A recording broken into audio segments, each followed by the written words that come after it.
All praises to the Most High. Just want to show a little history here of what happened to us. What happened to us. I want to show a little history what happened to us. And here we go.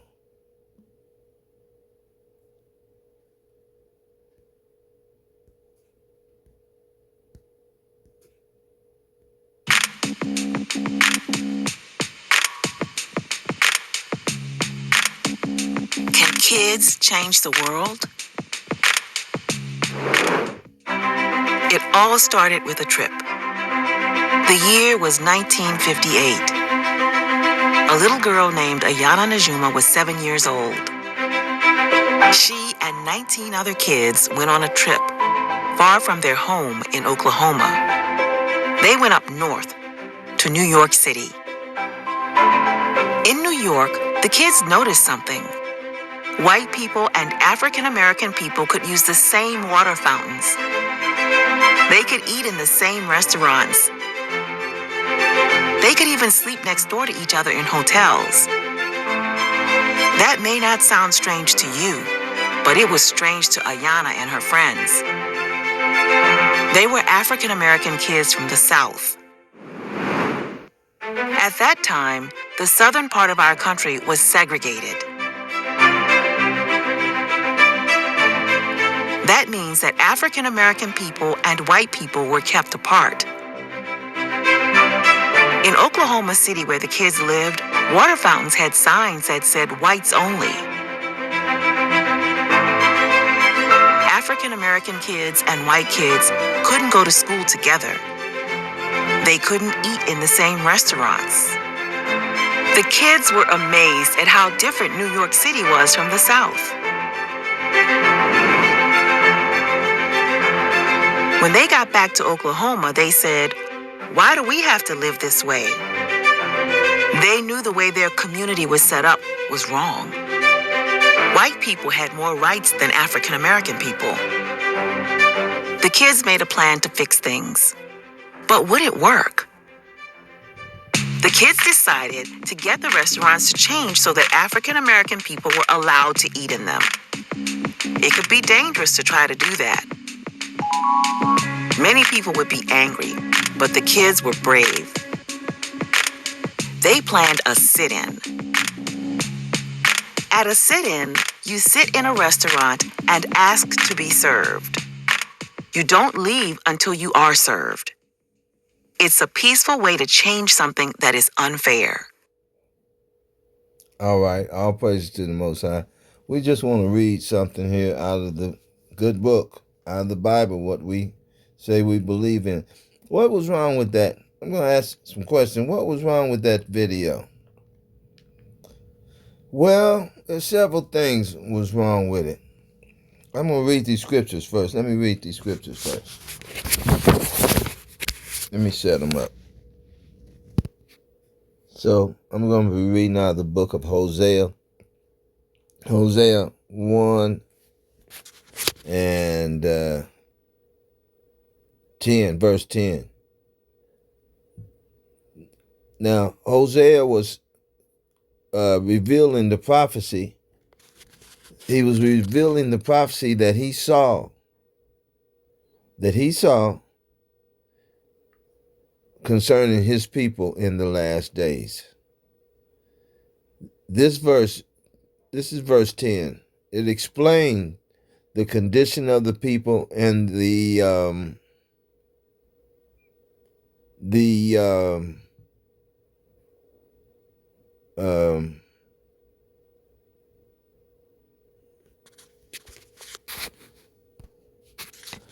and the objectives that they were going to be trying to accomplish. The condition of the people is that we are the condition we in now, but he saw us scattered everywhere. And he saw that we had grown in number. Verse 10, yet the number of the children of Israel shall be as the sand of the sea. We were more than everybody, which cannot be measured. We were so many that we couldn't be measured. Okay? nor numbered. It shall come to pass that in the place where it was said unto them, ye are not my people, it was said unto them that's God saying, you are not my people, right?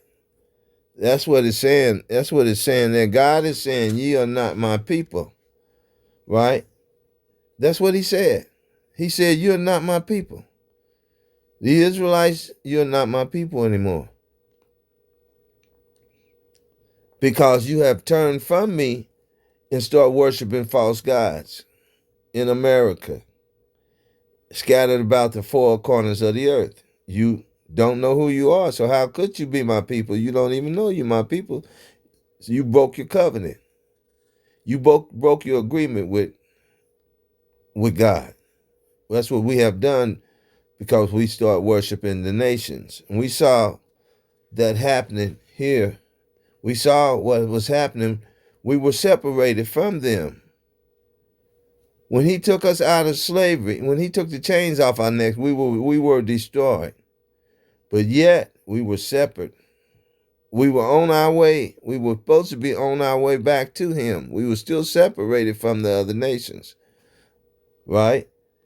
It said, and let me keep reading these scriptures. It shall come to pass that in the place where it was said, ye unto them, ye are not my people. That's God's talking. There it shall be said unto them, ye are the sons of the living God.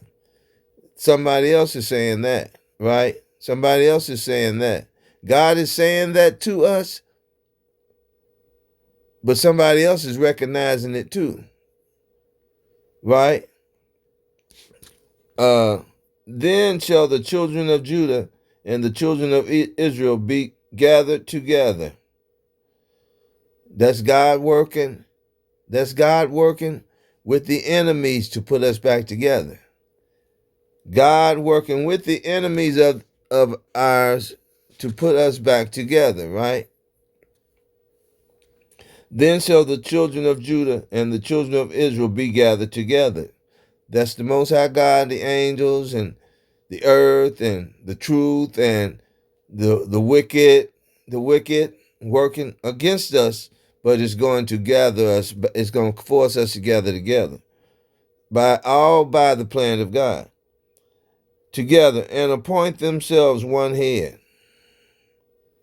Now, y'all think that's talking about Jesus Christ. In a sense, it is talking about Christ. We're going to have to decide that the Most High God in Christ is our power, our head, our power. We decide to appoint him in each individual one of our lives. We have to appoint the truth. Appoint the truth. Repent and say we're going to follow the truth. Bethink ourselves. 1 Kings 8:47-52. We got to do all of that before we can get to this gathering. Because we see they're stopping us now, right? They're doing everything they can to stop us. And point themselves one head, and they shall come up out of the land, for great shall be the day of Jezreel. Okay, so we know that's twofold right there. That's us getting together before the nukes hit, right? Well, we know that's before the nukes hit. Nobody can argue that. We're going to gather together before he's going to gather us together. Everything working together. What the devil meant for evil, God meant for good. Trump is meant for evil. Trump and white supremacy, they mean to gather us together for evil, right? But God meant it for good, right? He's using them, but they mean it for evil. They want to gather us together in one place where they can destroy us. That's what the nations want to do. And that's what our camp leaders, our politicians, our preachers, they don't want it. They don't want to gather together. They want to live among the Gentiles. They want to live among the oppressors and color up to them and be sheepish with them. And we want to be just like you. We want to be just like you, oppressor. We want you to like us. We want you to love us. We want to eat with you. We don't want you to push us aside. We don't want you, Trump, to take all the food and the water and the jobs and the Social Security and the VA and DEI and the laws, the Constitution. We don't want you to do that. We want to be with you, so you could not. Because once you forget about us, once you take that away from us, we gonna die. We don't have nothing. We got to be with you. You got to keep us with you. You got everything. That's what we're thinking. That's what these children were thinking. What would make them want to be with the oppressor? Listening to their parents talk, sending them up. They sent them up north, and they had already immigrated, segregated, immigrated. I get them mixed up. They had already united with the enemy and started agreeing with the enemy having jurisdiction over them. But we're going to have to gather together and appoint ourselves one head. We know that's Jesus Christ in our lives, right? Does that mean all the camps got to join together and be one camp? No. You can't do that. But we can act like one. We can function as one because why? The camps say they don't have the Holy Spirit living in them. And it's really no place in the Word. They don't recognize the place in the Word where it said we're supposed to move as one people regardless of whether we are in different cities, different states. The Holy Spirit is supposed to be telling all of us the same thing at once. What we're doing here and where I'm at, they should be doing it the same thing. They should be getting the same thoughts, the same messages, because we got to gather together as one in different cities. And another scripture, another thing we got to do. 2 Corinthians 6:17. Wherefore, come out from among them, and be ye separate, saith the Lord, and touch not the unclean thing, and I will receive you. Right? We got to keep the commandments. Right? We got to keep the commandments. Y'all don't know how. It's a rhythm we got to get on. That commandment put us all on the same rhythm.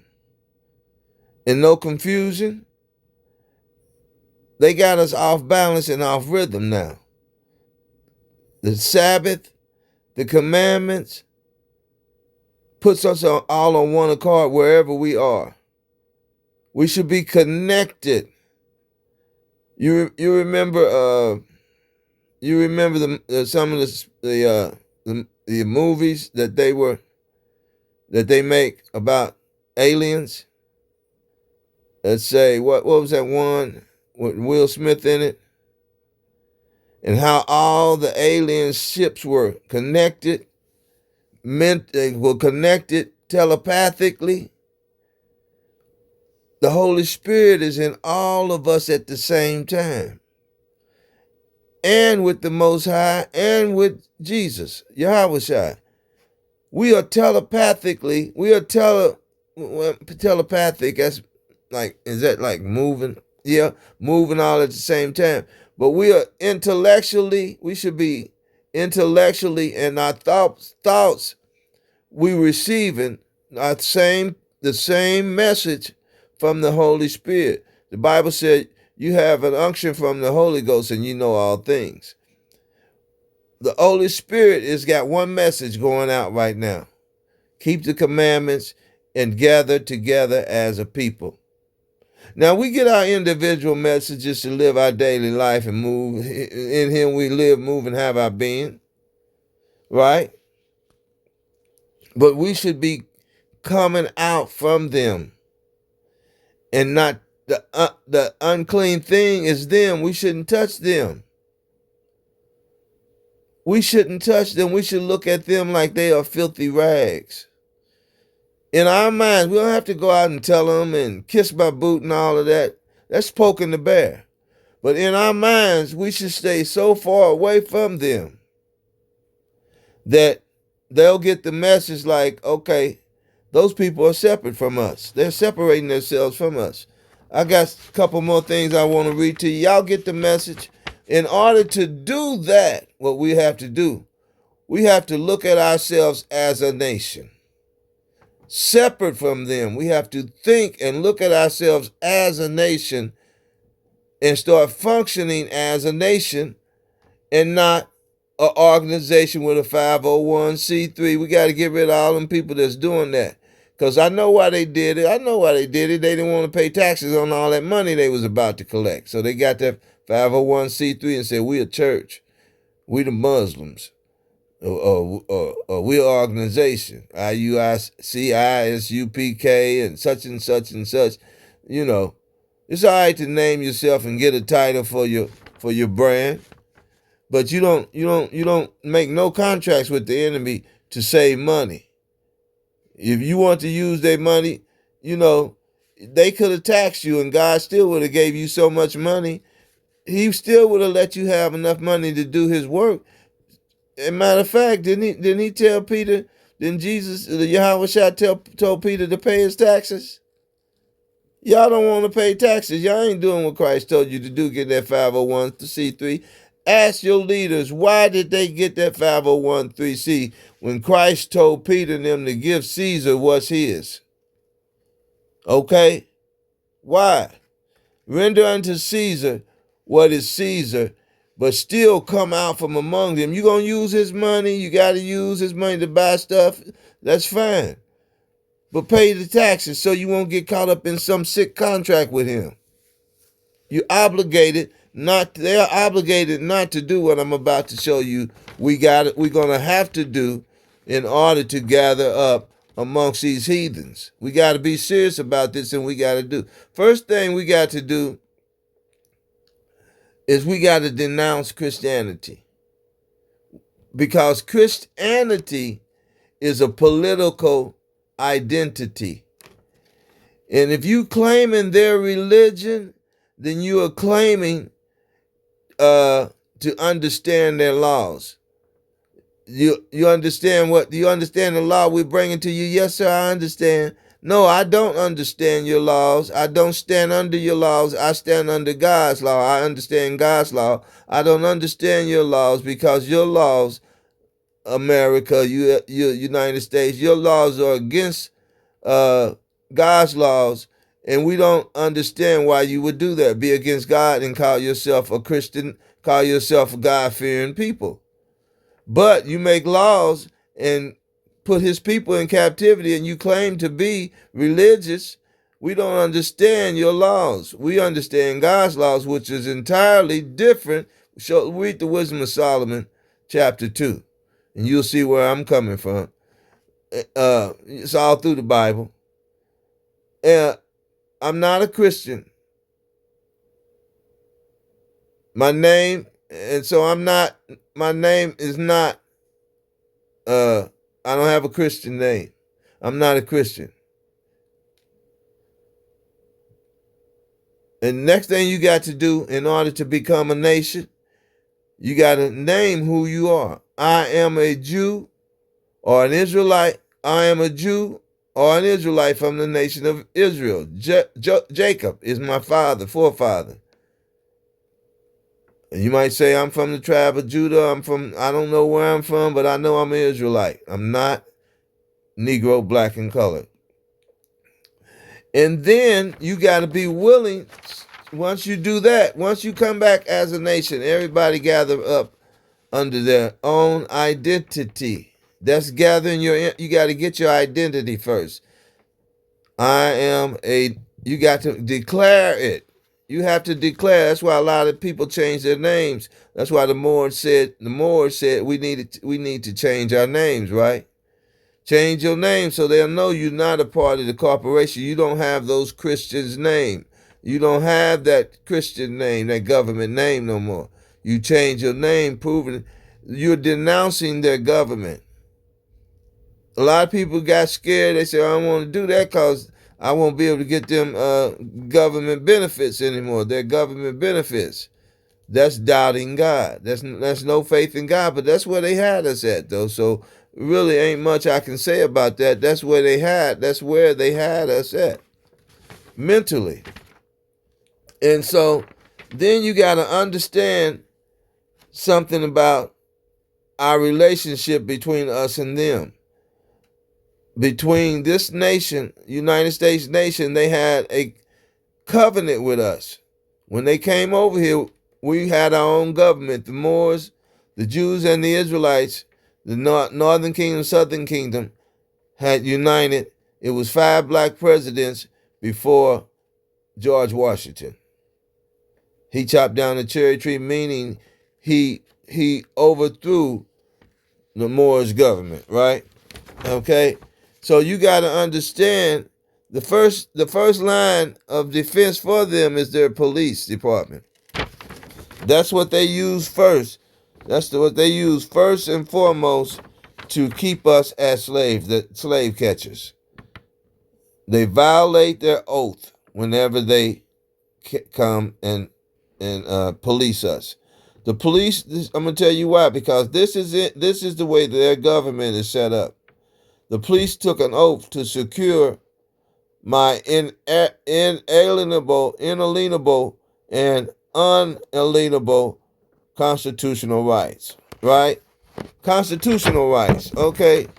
We say, well, the Constitution ain't for us, right?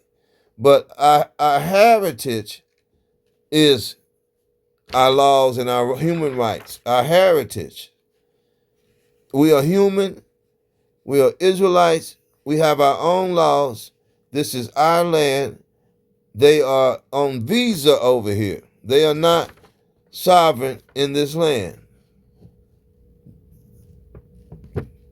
And they took an oath. That's what a lot of our people don't know. If you knew they took an oath, you wouldn't stand up and fight the police and say, I know my rights. You can't do this to me. Why not? Why would you do that? If you knew they took an oath and how much this oath means to the jurisdiction system, what it means to the jurisdiction system, how valuable it is for you to use to fight your case and win all your cases against them whenever they stop you and try to force you under their law. That oath, the person that's arresting you or stopping you or anything, detaining you, he's breaking your law. He's violating your rights. Unalienable mean they can't be changed. Inalienable means you inherited it from your ancestors. You inherited from the. That's why I always get on the. That's why I'm always on the Israelites about giving the white Northern Kingdom all the rights to this land. And we know Gorilla, he was one of the main perpetrators, and he's gone now. He's gone. The Most High moved him. He still has followers, and they should be really joining other camps. Shikari should not be a camp anymore. Because most of them people joined that camp because they knew that Gorilla was promoting white supremacy. You can't say nothing else. It's out now. You can't say nothing else. The story's been told on him. He was given our unalienable and alienable rights and constitutional rights to this land as sovereignty to this land away. And he talked, all the people, thought he was such a great spiritual, anointed, when he was telling lies and forcing us under the jurisdiction of the white man. He loved the white man. He proved that, didn't he? I've been telling y'all that. I told y'all that. He wants the white man to respect him for his knowledge. He loved the white man. He'll give the white man his woman, his child, or whatever to please that white man. His mother's white. What do you expect? And his father liked white women. So what do you expect from him, for him to be? The police took an oath. What you should ask yourself about them when they are doing things to you. What you going to have to do? You can't. Well, now we see you can't ask the police anything. The Carmelo Anthony, what he was doing, he knew this about the police. What I'm about to say, he knew that if you start saying you know your rights, they're gonna say you resisted, and then that's when they escalated. You can't say that. He asked him, I don't know the law, but it seems like that this can be looked at as you could look at this as self-defense. You see, the police didn't even react to him on that. Oh, we got you now. No, you don't have him. Okay? They took an oath. They wasn't even supposed to do anything but if they wanted to take him in, but it was really nothing they could do but take him in. That's what they do. Anytime it's one nation murder another nation, it's in the human rights, it's in the peace and friendship treaty. If their police get there on the scene, and before our police get there to sort it all out, then they have a right to take him in custody. They had the right to do that. But now, since we don't have a governing body, we was supposed to go and meet at the table without the jury or the grand jury, because he couldn't be indicted. They had to weigh out the facts, look at the facts, and they would have immediately found out that this young man, as sad as it may seem and be to his family, he was committing a crime. A physical did turn deadly. But it could have turned deadly for the people that he was attacking. We don't know how that would have happened if Carmelo Anthony hadn't used deadly force. Maybe if he fought with his hand, they would have used deadly force on him. But the police took an oath not to violate us. But we should ask ourselves, this is what we're going to say. This is what we have to say. This is our argument whenever they try to force us under their jurisdiction. We ask them, where is your delegation of authority order from Congress in writing? In other words, who gave you the authority to use your laws and your police force against us, and we're sovereign citizens? What we're talking about now is diplomatic immunity. That means they do not have the right to even stop your vessel.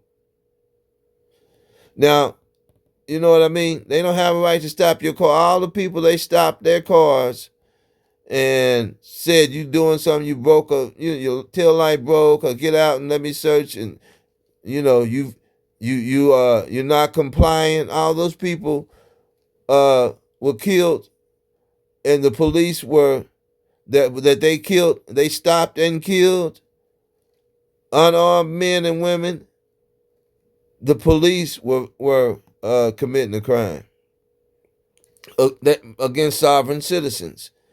It's a law. It's ratified in law that they are not supposed to stop our vessels. We are vessels.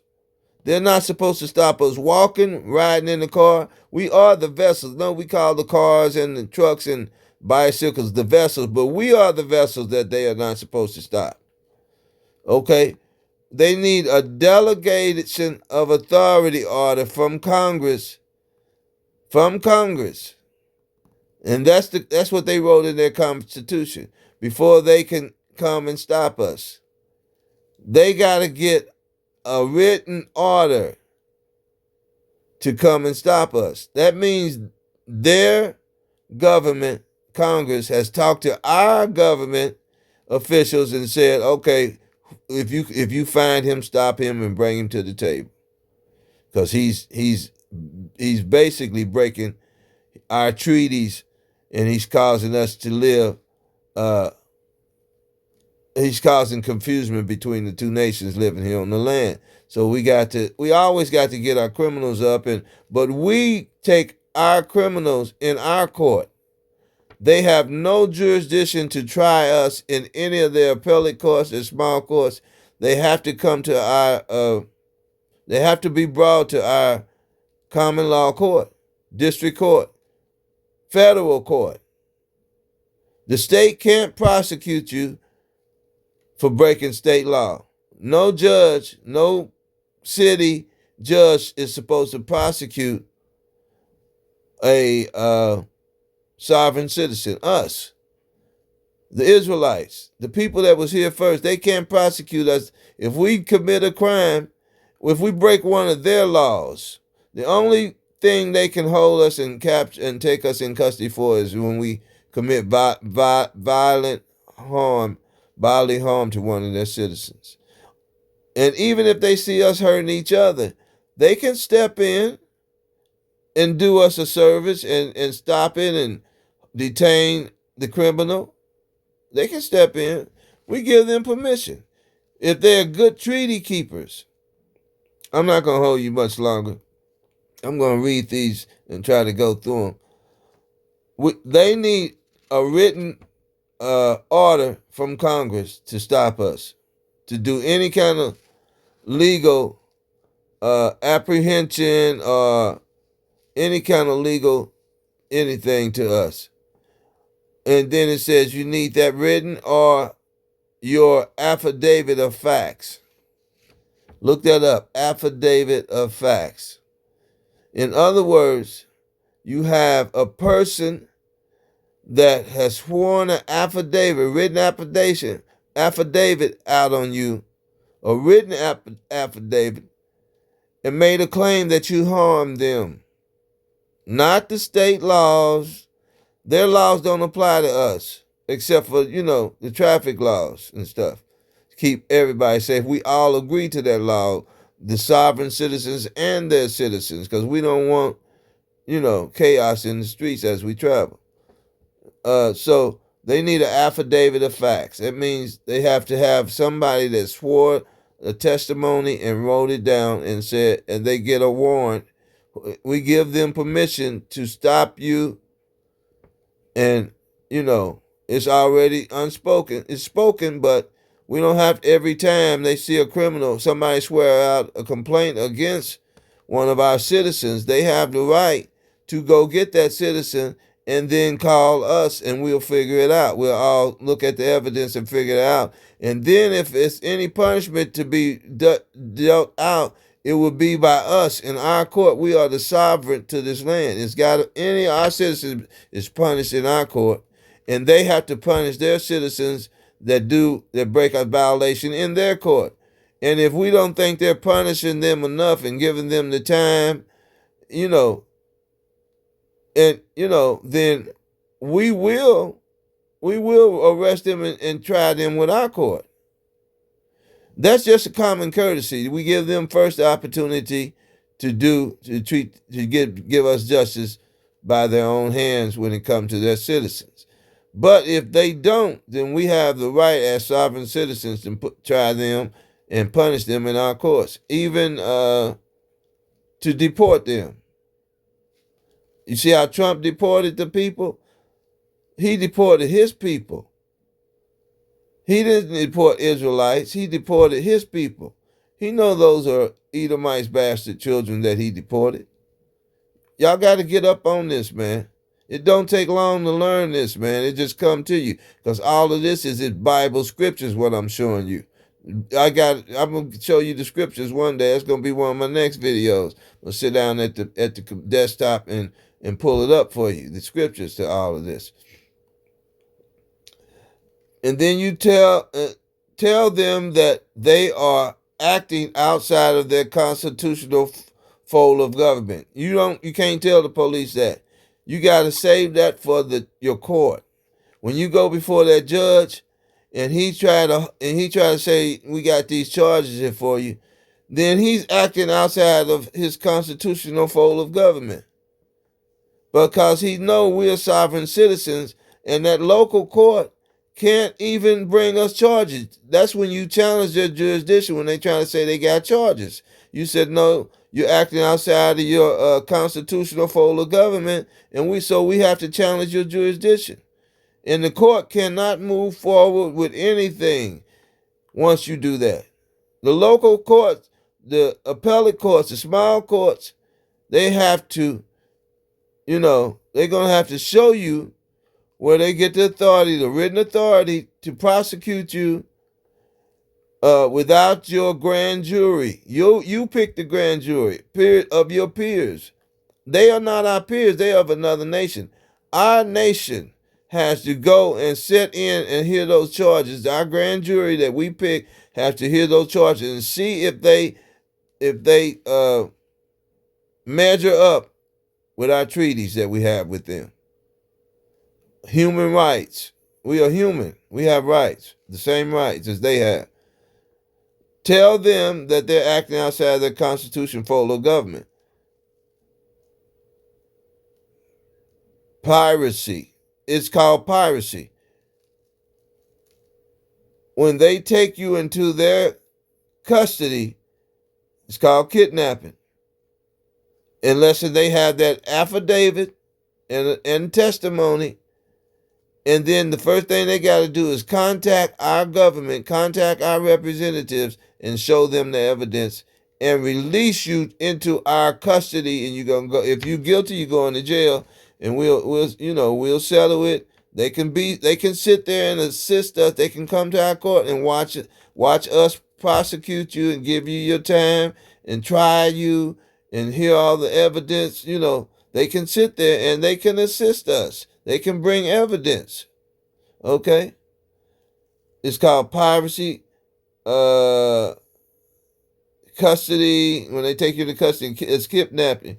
It's called universal tyrants. They are tyrants. This is how we should look at them if they doing what they doing now, forcing us under their jurisdiction and not keeping these treaties with us because we don't know who we are.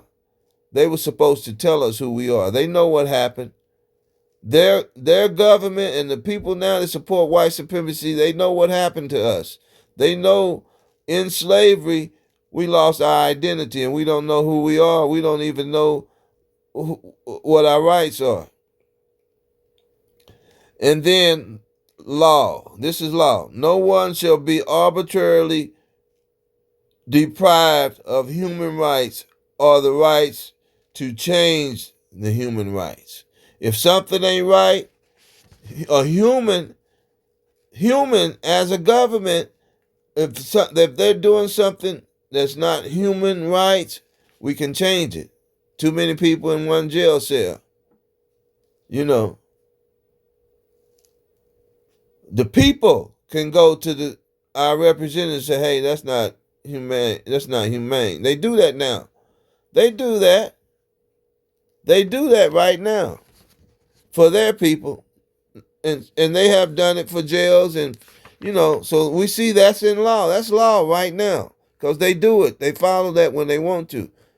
Okay. Let's see. We are natives to this land. They change nationalities. They change our nationality.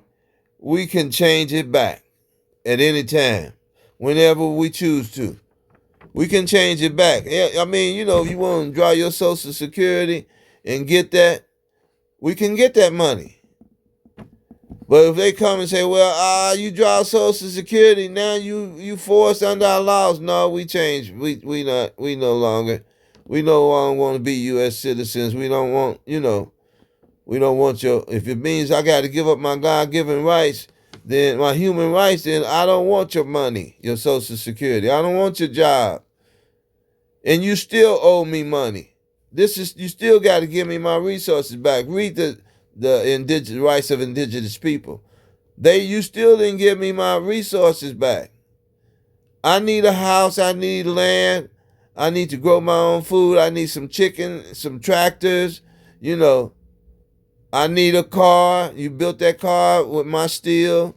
I need one of them cars. That's what they owe us. We are native to the land. They changed our nationality. We can change it back whenever we choose to. Remember that. These are the things we got to start thinking we got to do in order to gather up.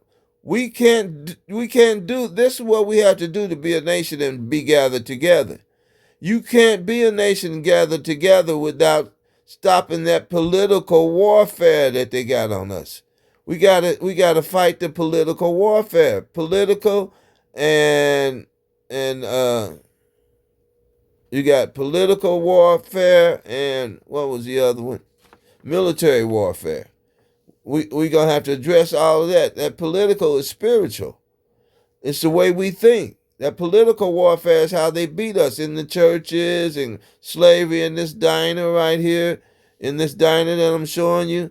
That's how we think. That's spiritual warfare against us. We think we got to be with them. When they see that, they can manipulate us and use us in all kinds, because they call us feeble-minded, because we don't know this stuff I'm reading to you. This is how we got together up. We are Negroes. We are not Negroes, black or colored. So not under the color of law. We are not under the color of law. That's the color of law. That's the color of law. That's law that has not been it's not common law. It's not God law. It's against the human rights. It's against the treaties. They breaking their oath of office every time they call us Negro, black, or colored, or African Americans. They know our native. They know who we are, and they are still misleading our people, and they're still violating their oath of offices. They're still trying to force us under their jurisdiction when they call us those names outside of our God-given nationality. And we should be very mad about that every time they do it. Roland Martin and all of these people that's going for black. You call yourself black if you want to, but that's all right. But those government officials and people that standing in representing us should not be calling us black, Negro, colored, or African Americans. They should be calling us Israelites. But they're not going to do it yet. But until we do it, they're not going to say you are the sons of the living God. That's calling us Israelites. But we got to gather together first. That's the order of the prophecy.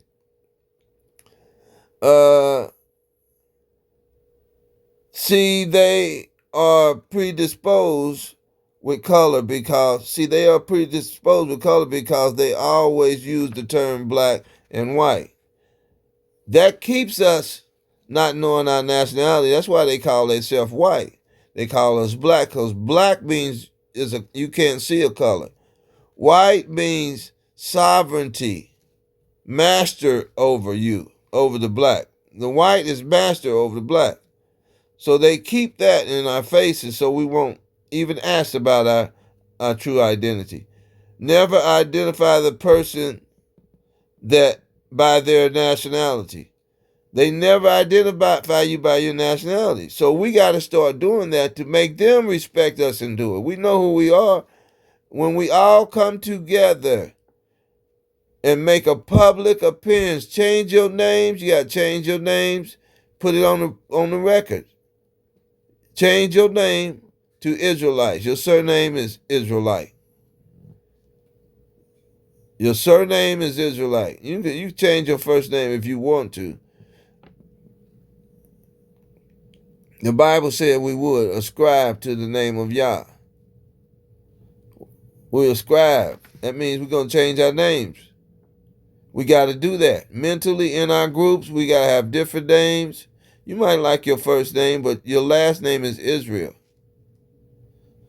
That's our forefather's name, Israel. That's his name.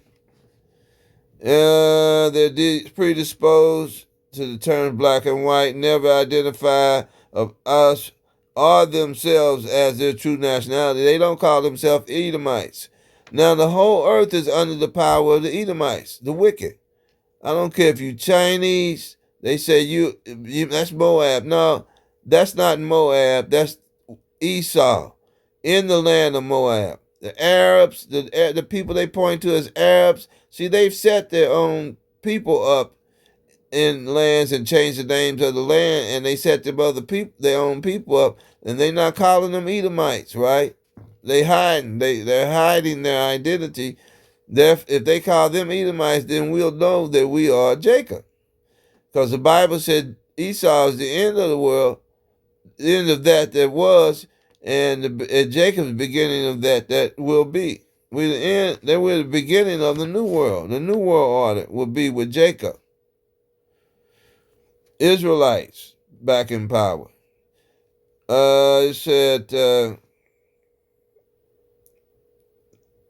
they never. Let's some more to this. They never identify a person by nationality because they did that. Because if they did that, they would identify. They would identify themselves, and they are here illegally because they have no green card. They don't have green card because they have no green card, right? They said illegal aliens need a green card. None of them got green cards. When their founding fathers, when they found their colonies, and they signed the Declaration of Independence. They signed those treaties. Not all the people here didn't sign those treaties. Just that we only have agreement with their forefathers, and not all of his people. He brought all of his whole family over at our house where we let him stay. He went and got all our family so they could outnumber us. All his family, the criminals and the sick, so they could outnumber us. The people that didn't mind harming us. That's who he went and got. And now they sit up and talk about we are the people that's crossed the borders is criminal. Yeah, they are criminals because they crossing that border. But it's not Trump or the de facto government's responsibility to check that border. That's our job. We are the sovereign citizen, but we don't know it, right? We can let in who we want to let in, but we don't want to let his bastard children in either. They are the terror, a lot of them.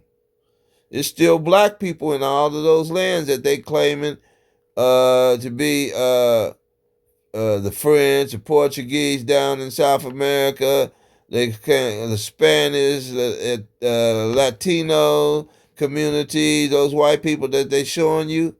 That's Esau's bastard children, but it's other brown people down there that are being oppressed by the governments that Esau set up in that land, in those lands. The 1774 black codes, we have to denounce them. We can't. That's what they're That's what they're using against us as laws that they say we break. Now, here's the thing right here. You need a affidavit. You need an affidavit of facts. You need a living person to swear out an affidavit, and they need the facts. And you need to look at the people who you have harmed, and you have to argue and prove that you didn't harm them. Now, the state is not living. State laws are not living. Laws are not living, not sworn affidavits, not people you've harmed. So you can't break the state law. And if you did break the state law, then it's not up to the state to try you. The state has to take you to a federal court, right?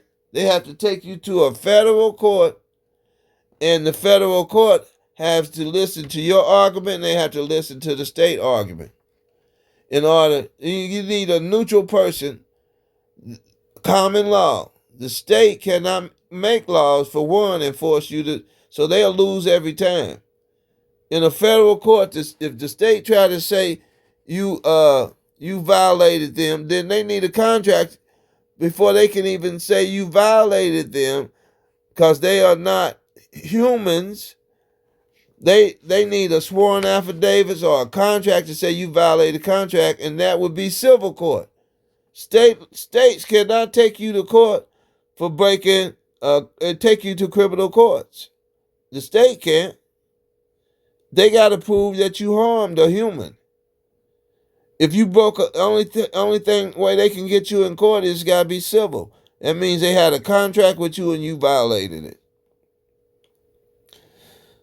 See what I mean? You see what we got to do? We got to know this stuff. It's not much more. It's just a few more. Let me read these few more.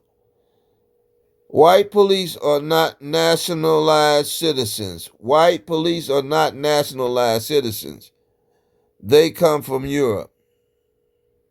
They are not sovereign citizens.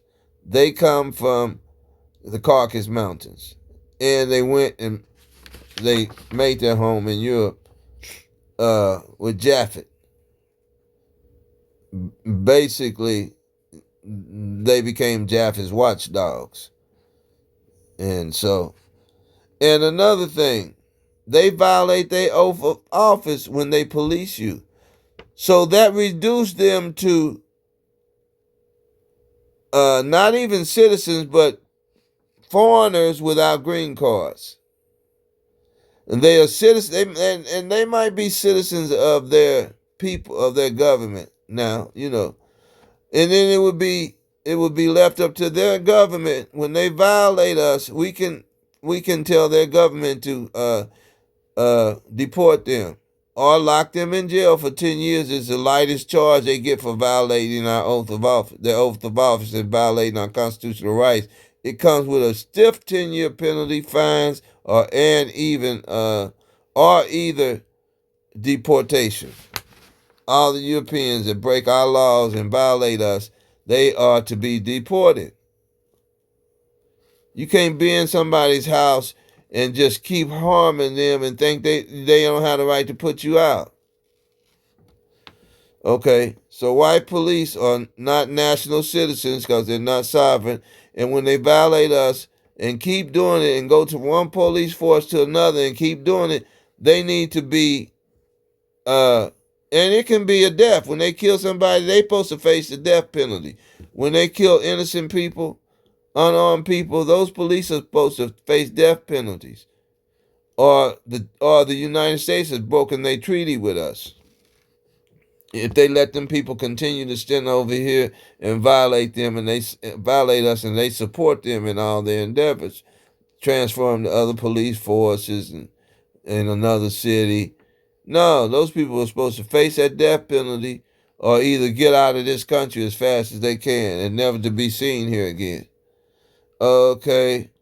America is a geographical land, most north, central, south, and adjoining islands. It's a geographical land, it's not people. Morocco, Turtle Island, Azereth. You gotta let them know when they start saying we are Americans. No, you're not. You are Edomites. And you don't have the right to do this, to be in this land just because you was born over here and make laws and force us to keep them. They came here in 1492 trust. Here in the 1492 trust. And you know what that is, right? Their people brought them over here. The founding fathers brought people over here. And they were supposed to make sure that they didn't violate anything against us. They were in their trust. That means we respect them like we respect the founding fathers, who we allowed them to come over here and find their colonies. But the moment they start violating the Constitution, our constitutional rights, our God-given rights, our human rights, our sovereignty to this land, they had to be deported, right? They gave them nationality rights in my land. They gave them nationalization rights in my land. Sovereignty, that's why they call themselves white. That's code word for we stole your sovereignty rights. We stole them, we got them. So They gave them, everybody that they call Americans and everybody under in this land set up as their delegates. They claim to have white privileges. How? You're in stolen land. What flag do you come with? That's what you need to ask them. You need to think, what flag are you coming with? Because that flag is not our flag. We have an Israelite flag. Y'all know that, don't you? The real Israelites. I'm not supposed to answer their questions. I am a Moor and a Jew, or either an Israelite. We don't have to answer their questions. Right? We don't have to answer their questions till our representative get there and they're going to talk to you. Just like when the lawyers show up, that's how it's supposed to be. When you say, I want a lawyer to show up, and they tell you, hey, you violating all this man's constitutional rights, you got to let him go. Stop questioning him. And if you want to take it to court, then we'll see you. We'll convene a grand jury of our peers, and they'll go over the charges. And if these charges are not valid, then we thought we're not even going to indict the man. We're going to indict you for bringing false allegations against him. Let's see. I am not a 14th Amendment corporation person. So they got us as corporation persons. Look at the 14th Amendment. That's who they claim us to be. That means what we telling you, they got us dead, and they got us as a slave. All that letters in all caps and all of that, yeah, that's a signal to us being corporation. In other words, we got to pay them for our stuff back. We got to pay them, work hard to get our stuff back. That's the only way. They got us as a corporation person. And they can keep us under Jim Crow laws, so we only 3/5 of a human. All that falls under the 14th Amendment. You turn back into a slave when they put you in their prison. They say we can do that. All of that will stop when we gather together and say, you got to keep your responsibility or get out. Because we together now. And if you want to fight or whatever you want to do, you want to fight so y'all can keep making us your slaves, just like the Civil War. The North against the South. We got to stand up for ourselves, man. Men and women. I do not consent to your private corporation laws. I do not consent. That's what you got to think.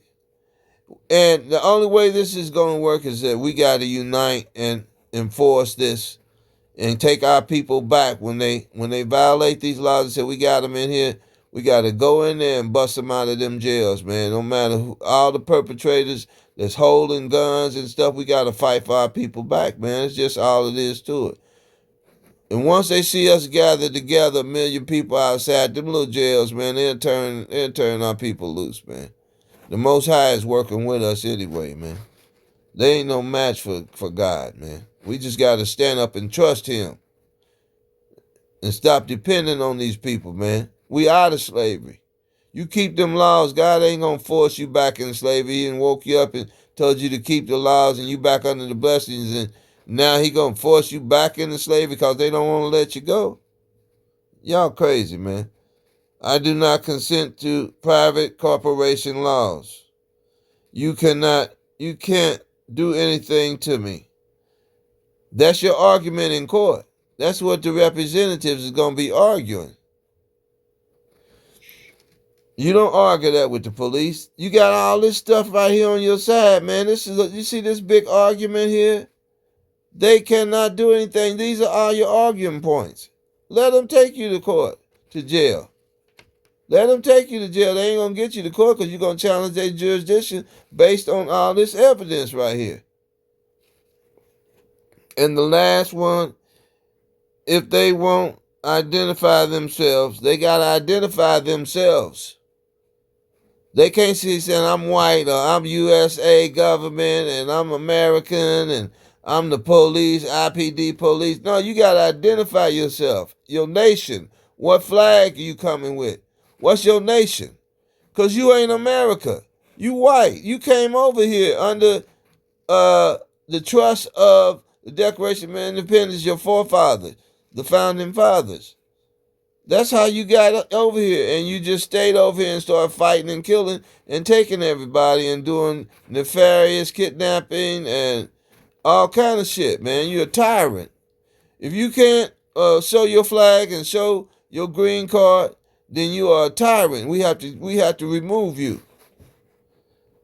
If they won't identify themselves, they are the colonizers, equal white authority.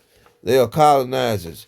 If they won't give you the delegate of authority, delegation of written authority, and show who they are, if they show you who they are, then they have to abide by these treaties, by this treaty. We are diplomatic.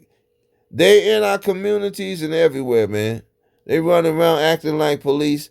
They got to show you there who gave them authority to start policing the sovereign people. Because here's the thing you got to remember. When we ask that, what you're asking them is, who gave you authority over me? Because governments, they derive their power from the people.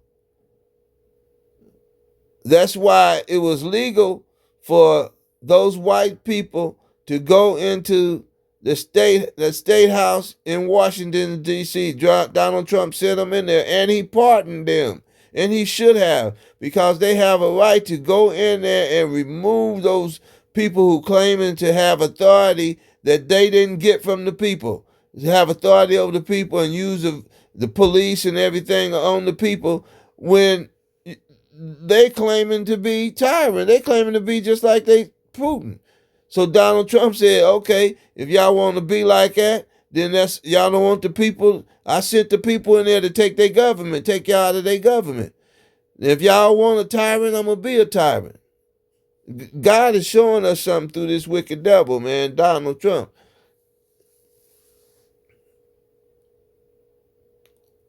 And so it's all a game, man. So all praise to the Most High. I hope I help somebody. But this is what we got to do. We got to think like this. We got to act on these things. Our human rights, our God-given rights. God gave us dominion on the earth to live and rule our own world with his laws just like he did them. He let them have their own gods. He separated us. He separated us so we wouldn't have to go through this shit, man.